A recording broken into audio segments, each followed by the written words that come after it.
I found out HOA Karen tore down the bridge on my farm. And the kicker, I'm not even in their HOA. That's not a sentence I ever expected to say out loud, let alone live through, until that morning I walked out on my porch, cradling my mug of coffee like I always do, expecting a normal day, and then, bam, my whole world just sort of twisted sideways. I mean, there's the usual farm chaos, chickens in the flower beds, cows mooing at nothing. But this? My wooden footbridge, the one I built with my dad, the one that let us get across the creek to the back pasture, was just gone. Not like, oh, the storm took it. Not termites finally won. No, this thing had been chainsawed into kindling. What was left of it bobbed in the muddy water like some weird art installation. And who's standing there on the bank? Brenda. Let's call her Brenda. If you've ever met a Brenda, you know the type. Arms crossed, sunglasses so big they look like they could pick up satellite signals, just radiating that I fix your problem for you. You're welcome energy. Behind her, a crew of guys was scrambling to get the hell out, not even pretending to make eye contact, tossing chainsaws in the truck like they just realized how deep they'd stepped in it. They were gone before I could get within shouting distance, spinning gravel, hearts probably pounding out of their chests. Because, let's be real, everyone knew this was not okay. But here's the wildest part. I'm not in the HOA. I never signed anything. My 50-acre farm sits completely outside their subdivision. Hell, outside their whole zip code, if you want to get technical. But that never stopped Brenda, who'd apparently decided being president of Oak Ridge Estates meant she ruled everything her eyes could see. Doesn't matter if it's cows or barns or bridges. If it's in her line of sight, she thinks it's under her thumb. But hey, before I dive any deeper into the wreckage, courtroom drama, and all the rest, drop a comment below and tell me where you're watching from. What time is over there? And if you've ever dealt with a neighbor who thought no was just a suggestion, you're going to want to hit that subscribe button because this story only gets wilder. See this land? It's not just a plot of dirt to me.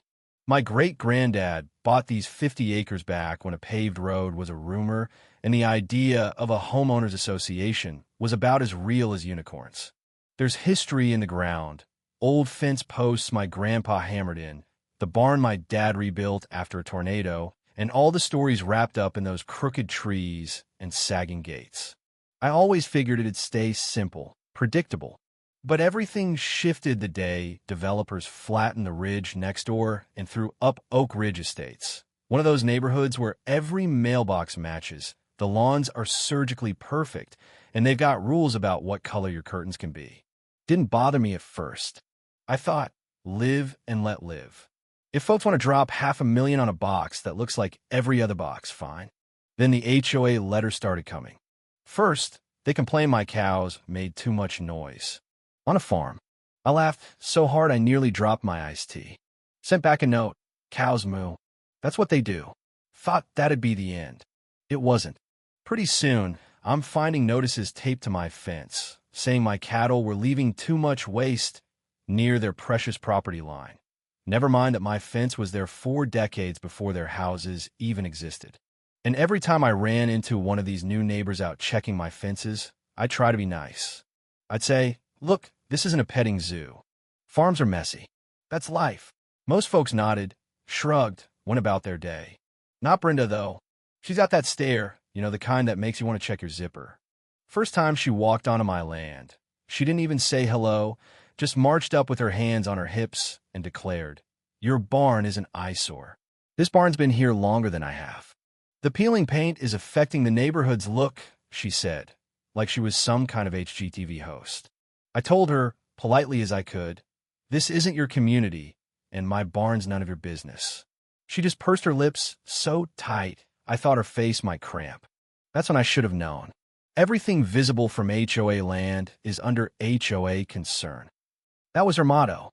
After that, the letters rolled in like clockwork. Barn too old, tractors too rusty, fencing not up to the neighborhood black aluminum standard. She was trying to drag my farm into her little kingdom by sheer force of will. I ignored her. I know my rights, my boundaries. Her power stops at my fence line. At least that's how the law works everywhere but Brenda's brain. Then she found the bridge. Now, the bridge wasn't fancy, just rough timber some rusty bolts, sun-bleached and worn, built by me and my dad on a weekend not long before he passed. It crossed the creek so we could get to the back pasture. To me, it was a piece of family. To Brenda, it was an unsightly hazard and, her words, disruptive to the neighborhood's premium ambience. I'll never forget the day she stomped up in a hot pink blazer, looked the bridge up and down like it was some infectious disease, and said, "This will need to be removed." I laughed, thought she was kidding. She wasn't. "No, it's a directive." "From who?" "The HOA."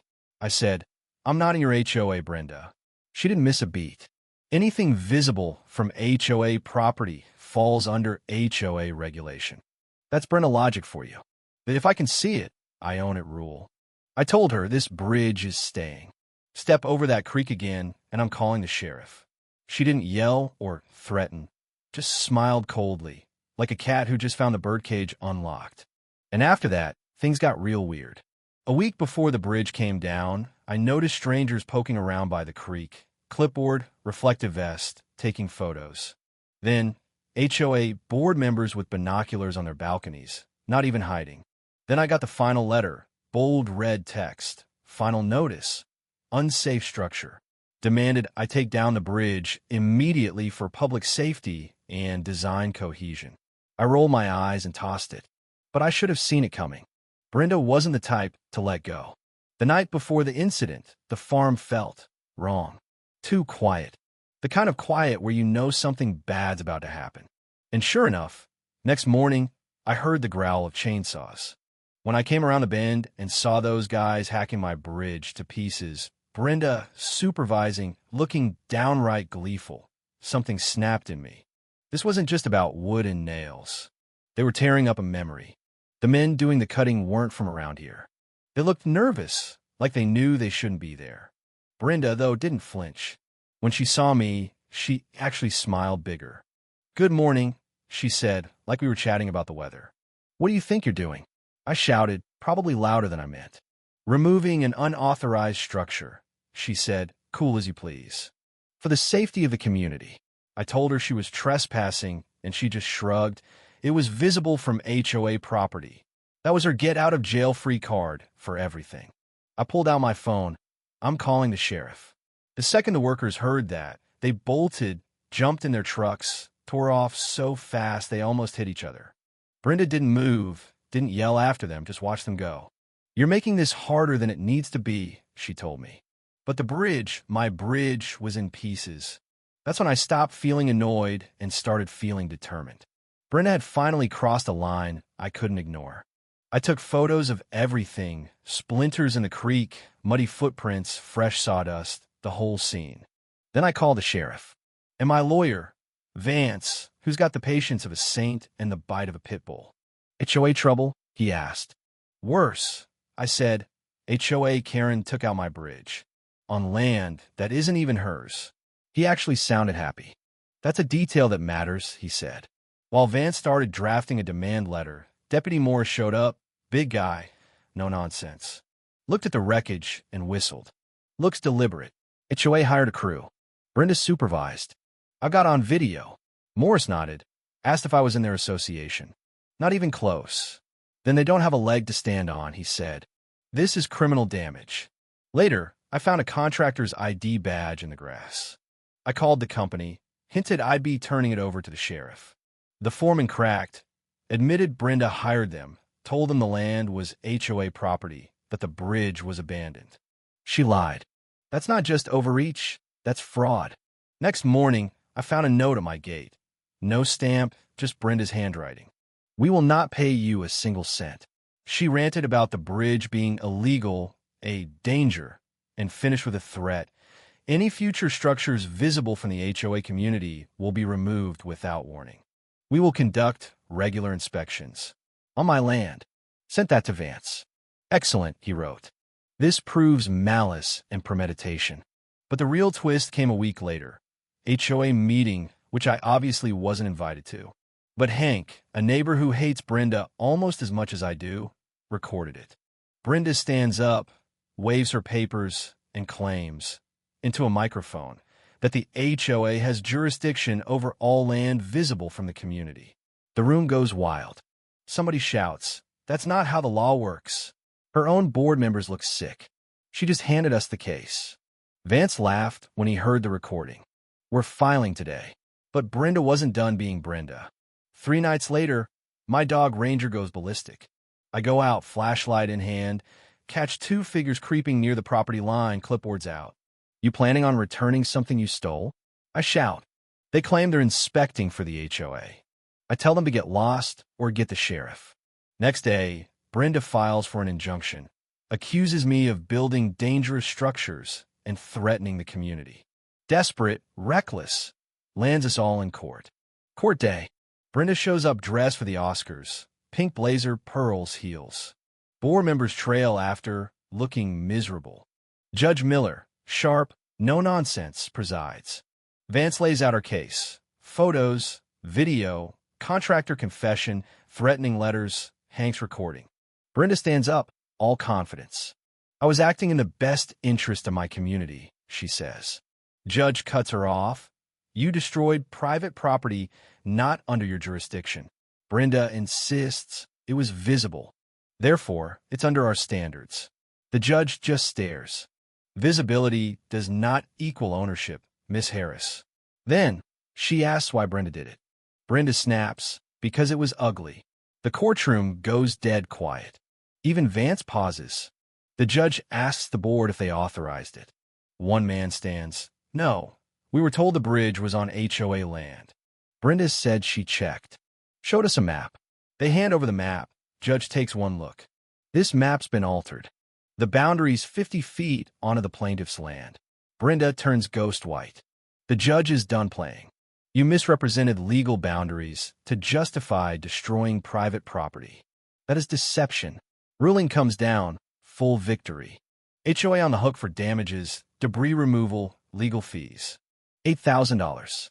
But then, judge orders a full financial audit of the HOA for fraud. Brenda collapses in her chair, her empire crumbling. As we file out, she hisses, "You ruined everything." I say, "You did that yourself." That night, a group shows up on my porch. HOA board members, sheepish, apologizing. "We believed her. She's been removed. We want to help rebuild your bridge." I almost laugh. "You don't have to. We want to," they say. And you know what? They meant it. Hank showed up with his truck. Tom from the hardware store brought supplies. Charlie, the retired engineer, had blueprints for a bridge that'd last a century. Even the new HOA folks pitched in. For 2 days we worked. Hammers and laughter instead of chainsaws. On the last day, Brenda pulled up in a black SUV, stood at the property line, just watching, helpless, while we built something stronger than her ego. We finished as the sun set. The new bridge gleamed, cedar beams, solar lights, a bench made from the old wood. We had a cookout right there. When everyone left, I walked onto that bridge. Cool air, water rushing below, the whole place humming with peace. I thought of my dad, of Brenda, and realized real authority isn't about tearing things down to suit your taste. It's about building something that lasts, with people who care. So if you're ever up against a Brenda, a Karen, or anybody trying to redraw your boundaries for their own comfort, stand your ground. Document everything. Never let them tear down what you built. And let me know, has a neighbor ever tried to claim your land? What did you do? Drop your story below. I read every comment. And if you like this one, subscribe. There's plenty more where that came from. Life out here is never, ever boring.